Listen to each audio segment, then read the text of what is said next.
On a encore tenté d'assassiner Donald Trump et on en sait plus sur le profil de l'assaillant. On va voir ça. Donc, dans un premier temps, on avait eu des gros titres dans la presse du type des tirs entendus à proximité de Trump. Et je pensais que c'était un peu comme la première fois, vous savez, où les journaux avaient commencé par minimiser l'événement avant de parler effectivement d'une tentative d'assassinat. Mais en fait, en l'occurrence, ce qui semble s'être passé, c'est que les tirs qui ont été entendus sont des tirs du service de sécurité de Donald Trump, parce que le mec qui avait prévu de tirer n'a pas tiré. En tout cas, c'est les informations qu'on a à ce stade, mais il n'en reste pas moins qu'il s'agit d'une tentative d'assassinat, et on en sait un petit peu sur le profil de ce mec. Contrairement à la première tentative d'assassinat contre l'ancien président des États-Unis, lors d'un meeting en Pennsylvanie, le dispositif de sécurité autour de Donald Trump semble avoir cette fois fonctionné. Des agents des services secrets se trouvaient à quelques trous devant le républicain lorsqu'ils ont remarqué le bout de canon d'une arme positionnée à travers la clôture à une distance de 4 à 500 mètres, et ils ont alors ouvert le feu. Ouais, mais c'est fou quand même, ça veut dire que les gars sont assez sharp, hein. Bim, on voit un canon, on attaque, donc enfin voilà, en tout cas c'est des professionnels.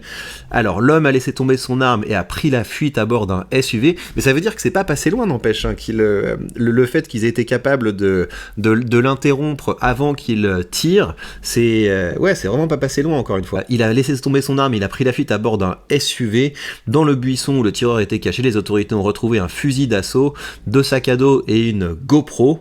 Rapidement, des éléments sur l'identité du suspect ont émergé. Selon les médias américains, il s'agit de Ryan Wesley Ruth, un homme blanc de 58 ans, originaire de Caroline du Nord. Selon son profil LinkedIn, il est propriétaire d'une entreprise de construction d'habitats légers, construire des structures simples et économiques pour aider à lutter contre le taux de sans-abritisme le plus élevé des États-Unis en raison d'un embourgeoisement sans précédent.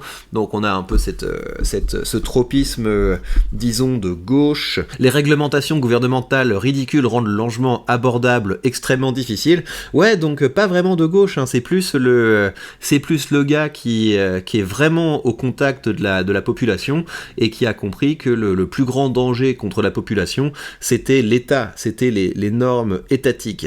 Selon le réseau professionnel, l'homme indique être diplômé, ok, il aime les idées, les inventions, les projets créatifs, caractère artistique, les projets de construction, d'accord. Ok, me rendre à la frontière ukrainienne, me battre et mourir. Et c'est là qu'on arrive sur le motif. Il a souvent publié sur les réseaux sociaux des articles sur la guerre en Ukraine et avait un site web sur lequel il cherchait à collecter des fonds et à recruter des volontaires pour se rendre à Kiev afin de participer à la lutte. Et c'est vrai qu'aux États-Unis, vous avez quand même une grosse partie de la population qui vient d'Europe et notamment d'Europe de l'Est.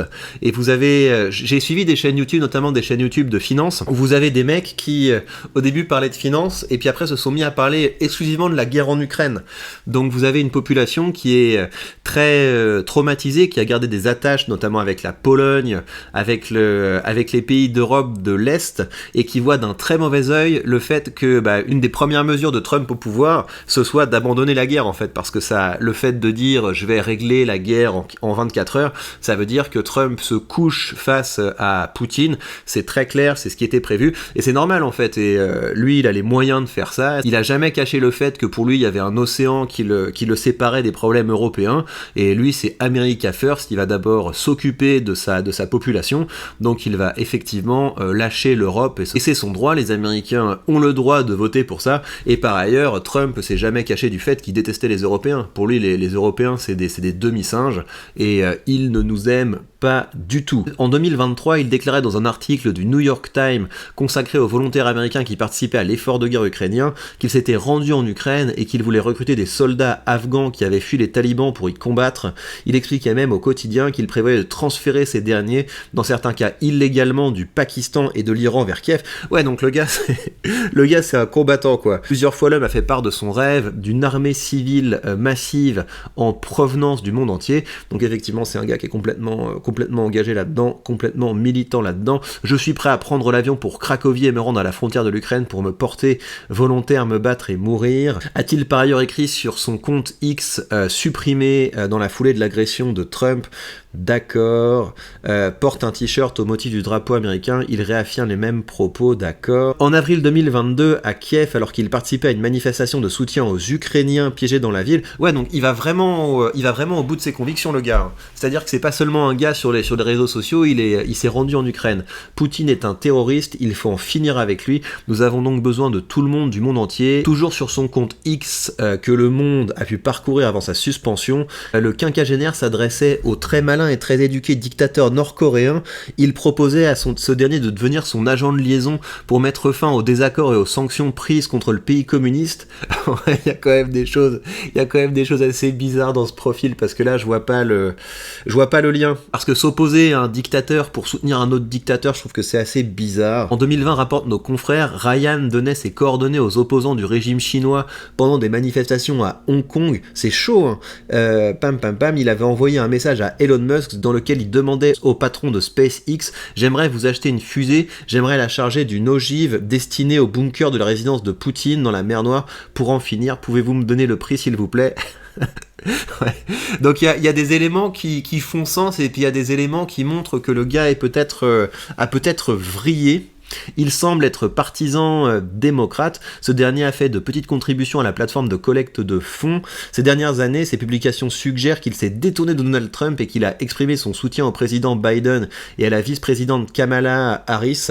Donald Trump, alors que tu étais mon choix en 2016, moi et le monde espérions que le président Trump serait différent et meilleur que le candidat, mais nous avons tous été très déçus. Il semble que tu empires et que tu régresses. Je serai heureux quand tu seras parti. Il y a aussi le côté un peu drama queen. Il y a un peu le côté drama queen, le côté le mec qui est capable de s'enflammer pour quelqu'un et puis après de commencer à le détester. Il y a le côté un peu Stan. Vous voyez la chanson Stan là de Eminem, c'est peut-être un Stan, le gars, donc une espèce de mec qui s'enflamme, qui pense qu'il a une relation particulière avec des célébrités, et puis après il devient un peu foufou. Son casier judiciaire fait mention de 8 arrestations, la plupart pour délits mineurs. Il rapporte qu'un homme portant le même nom a été arrêté dans une confrontation de 3 heures avec les forces de l'ordre. L'article explique qu'il a été arrêté lors d'un contrôle routier. Ouais, c'est un mec qui a vrillé, en fait. C'est un gars qui a complètement vrillé dans sa tête. Et puis après, c'est les trucs classiques. Ouais, c'était un père aimant, etc.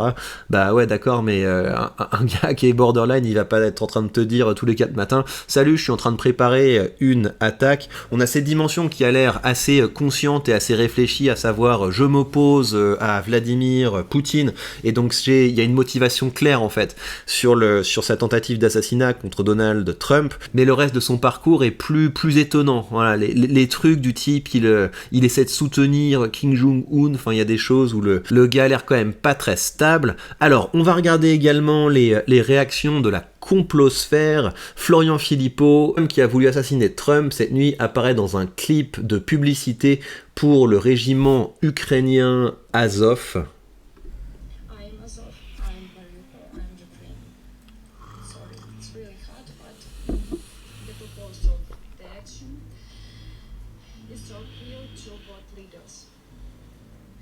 Ouais, effectivement, ça a l'air d'être lui, mais je vois pas pourquoi c'est une surprise si le mec dit j'ai envie de tuer Vladimir Poutine, ça ne m'étonne pas. Le premier apparaissait dans un clip de publicité pour BlackRock. Tout ça semble l'état profond à plein nez, mais je vois pas le rapport en fait. Ces mecs ont besoin de prendre des éléments disparates pour essayer de leur trouver une cause commune. Pour moi, le fait qu'on voit ce mec dans un clip d'un régiment ukrainien, ça prouve simplement qu'il avait un mobile. T'as pas besoin de t'inventer derrière ce mec une espèce de complot qui organisait le truc. Au bout d'un moment, il faut arrêter 2 secondes. Si l'état profond est si puissant, pourquoi est-ce qu'il bute pas Trump? Pourquoi est-ce que les tentatives d'assassinat échouent? Moi, j'ai plutôt l'impression qu'on a des gars qui sont un peu borderline, des gens qui ont un mobile et des gens qui agissent seuls. J'imagine que dans la complosphère, on a aussi Asselineau qui a dû commenter cette affaire. Alors, qu'est-ce qu'il nous dit? Est-ce qu'il a parlé de Trump? Alors, ouais, il s'est plongé dessus. Voici tous les messages de l'assassin supposé de Trump au cas où son compte serait supprimé. Alors, de quoi il nous parle? Il dit à Kamala Harris et à Biden d'aller rendre visite à des gens qui ont été blessés dans un hôpital parce que Trump ferait jamais un truc comme ça. Bah, c'est du militantisme politique de base. Qu'est-ce qu'on voit d'autre? D'accord, bah, c'est un gars qui est engagé politiquement, quoi. Est-ce que vous êtes encore en train de recruter pour l'Ukraine? Oui, je suis encore en train de recruter pour l'Ukraine. Bah ouais, qu'est-ce que vous voulez de plus? C'est beaucoup de messages du type de ce qu'on avait vu dans le Figaro, en fait. Ça doit être la même source que la source du Figaro, à savoir le profil Twitter du mec, parce que c'est ce qu'il expliquait, le gars qui a envie de se battre pour l'Ukraine, etc. Les éléments qu'il donne montrent que le gars a un mobile, montrent que le gars, c'est la cause de sa vie. Donc je trouve que c'est assez incompatible avec le fait d'essayer d'aller chercher un autre motif. Mais après voilà, on va voir s'il y a d'autres choses qui sortent. Voilà, en tout cas, ça fait du 0% de réussite sur 2 tentatives. Donc, est-ce que l'état profond est si puissant que ça? Ou alors, est-ce vraiment l'état profond? Pour le moment, nous ne le savons pas. Ce qui va nous intéresser, évidemment, c'est est-ce qu'il va y avoir un impact sur les chances de Trump de remporter l'élection présidentielle. Donc là, on a un agrégateur de sondage qui nous dit, on va regarder si on peut encore l'actualiser, qui nous dit que non, il n'y a pas eu tellement de différence. Là, vous voyez le débat. À la suite du débat, c'est un peu ce que je vous avais dit, vous avez la popularité de Trump qui baisse un petit peu, mais ce qu'on voit, c'est surtout une tendance avec un écart qui se maintient. Et moi, ce qui m'avait frappé, c'est ça. Quand vous regardez à plus long terme, Trump était vraiment devant Biden. Suite au débat avec Biden, c'était vraiment creusé et on se disait non, c'est fini, c'est plié. Et vous vous rendez compte de la puissance de l'effet Kamala Harris. Kamala Harris, bim, changement de narratif, et là, Trump part dans les choux. Et encore une fois, la raison de ça, pour moi, c'est la raison la plus logique. Après, vous pouvez chercher des trucs d'état profond ou ce que vous voulez. Mais moi, ce qui me frappe aux yeux, c'est que le problème de Trump, c'est qu'il y a beaucoup de gens qui le détestent. Il a un disapproval rate qui est très élevé. Mais le point, c'est que face à Biden, vu que Biden était complètement sénile, on se disait, ouais, on l'aime pas, mais au moins Biden est pire. Avec Kamala Harris, vous avez plus ça. Kamala Harris, vous avez quelqu'un qui est valide, on l'a vu dans le débat, c'est quelqu'un qui sait parler, c'est normal, la dame c'est une procureure, donc elle est capable de faire un argumentaire crédible. Et là, les gens qui hésitaient en se disant, mais on va quand même pas laisser le pays entre les mains de quelqu'un de sénile, même si Trump c'est quand même cauchemar, c'est mieux que Biden, là il y a plus de raison d'hésiter. Et pour moi, s'il y a un état profond à aller chercher, c'est plus dans le système médiatique. Et donc oui, effectivement, vous avez une capacité des médias à créer et à diffuser le narratif qui va bien autour de Kamala Harris. Et quand vous voyez cet écart entre Trump et Kamala Harris, pourquoi est-ce que tu aurais besoin de buter Trump alors que tu peux simplement le battre dans les urnes? Encore une fois, c'est une question que je laisse à votre sagacité. Pour le reste, les amis, je vous informe que je vous ai publié une petite vidéo sur la page Patreon où je vous présente comment calculer le rendement sur coût. En fait, l'idée que vous avez derrière ça, c'est que le rendement sur coût, c'est une bonne manière d'avoir une idée de la performance réelle de votre portefeuille, parce que quand vous voyez le Microsoft par exemple, vous voyez Microsoft, le prix moyen que j'ai sur Microsoft c'est 233, aujourd'hui Microsoft ça coûte 430, et donc quand vous regardez le rendement du dividende de Microsoft aujourd'hui, on est aux alentours de 0,7, mais moi le rendement réel que j'ai de mes actions Microsoft au regard du prix auquel j'ai acheté Microsoft, c'est plutôt aux alentours de 1,2, donc le rendement réel de votre portefeuille, c'est un rendement qui est plus élevé que le rendement actuel de vos actions, et ça vous permet d'avoir une idée de l'effet cumulé, parce que au fur et à mesure des augmentations de dividendes, le rendement réel de votre portefeuille augmente au fur et à mesure du temps, et je trouve que c'est un indicateur qui est assez motivant. Et donc je vous ai fait une petite vidéo pour vous montrer comment calculer ça sur la page Patreon, et pour le reste je vais continuer à investir dans ce portefeuille. Le prochain argent que je vais pouvoir investir dans ce portefeuille, ça va être le revenu YouTube. Vous voyez, au cours du mois d'août, j'ai 1100 € qui ont été générés. Les revenus YouTube arrivent aux alentours du 20 du mois. Je vais payer les impôts dessus et ensuite j'enverrai cette petite cartouche sur le portefeuille pour continuer cette bonne pratique. Et je vous rappelle quelle est cette bonne pratique.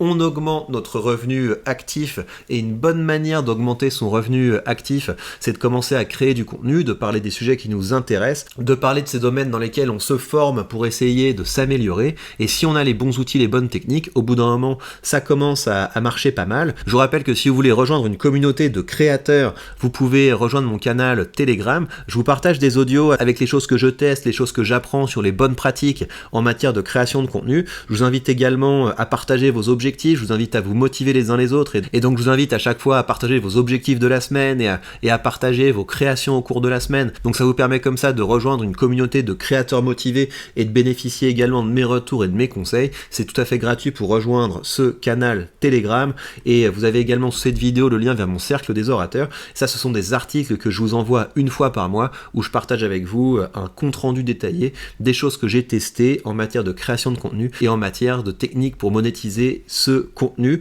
Donc ça, c'est le premier pilier sur lequel on travaille, comment augmenter son revenu actif. Et puis ensuite, pour augmenter son revenu passif, c'est très simple, on s'achète des parts d'ETF. Ces parts d'ETF nous versent des dividendes. Au fur et à mesure du temps, ça commence à nous créer une nouvelle source de revenus, et pour le coup, c'est une source de revenus qui est passive, parce qu'il n'y a rien de plus passif comme source de revenus que l'ETF distribuant. On en achète une part, on n'a absolument plus besoin d'y toucher. Quand on a choisi de bons ETF qui augmentent régulièrement le dividende, eh bien on a notre revenu qui augmente régulièrement, et on se retrouve comme ça avec une source de revenus croissante dont on n'a pas à se préoccuper. Et je vous rappelle que si vous voulez acheter des ETF aux meilleurs frais, vous pouvez le faire avec ce courtier de Giro. Là, tous les ETF que vous voyez ici, ça va vous coûter 1 € pour faire une transaction. Voilà, c'est les prix les plus bas du marché. Vous avez d'autres courtiers qui vous proposent des ordres à 1 €. Par contre, ce qui est intéressant avec ce courtier-là, c'est ça, c'est que les parts d'ETF que vous accumulez, eh bien, vous pouvez les hypothéquer, c'est-à-dire que ça, c'est de l'argent que je peux emprunter. Alors évidemment, contrairement à l'hypothèque d'une maison où le prix est fixé et ne va pas fluctuer, là, quand vous hypothéquez un portefeuille, si ça baisse de 20%, ça veut dire que si vous avez emprunté à fond, il y a un risque que votre courtier, eh bien, doive vendre les parts d'ETF pour pouvoir rembourser l'emprunt que vous avez effectué. Mais moi, très prochainement, je vais emprunter pour financer des travaux, parce que je trouve ça bien que mon portefeuille puisse commencer à financer des choses concrètes. Et ce que je ferai, c'est que j'emprunterai une partie de ça et je commencerai à rembourser tranquillement avec les dividendes, et ça me permettra comme ça de faire des emprunts sans que ça pèse sur mon revenu. Et plus tard, évidemment, quand ce portefeuille aura encore bien grandi, il contribuera à me permettre d'acheter une nouvelle résidence, mais ça, c'est une autre histoire. En tout cas, si vous voulez avoir entre les mains tous les leviers de la liberté financière, vous avez sous cette vidéo le lien vers ce courtier, le lien vers le courtier de Giro, et grâce à mon lien affilié, vous pourrez commencer à investir avec 100 € de frais de courtage remboursés, ce qui veut dire que vos 1 € là que vous paierez sur vos premières transactions vous seront remboursés à la fin du mois, ce qui est quand même hyper cool. Et bien voilà, chers amis, prenez bien soin de vous et on se retrouve très vite pour de prochaines news.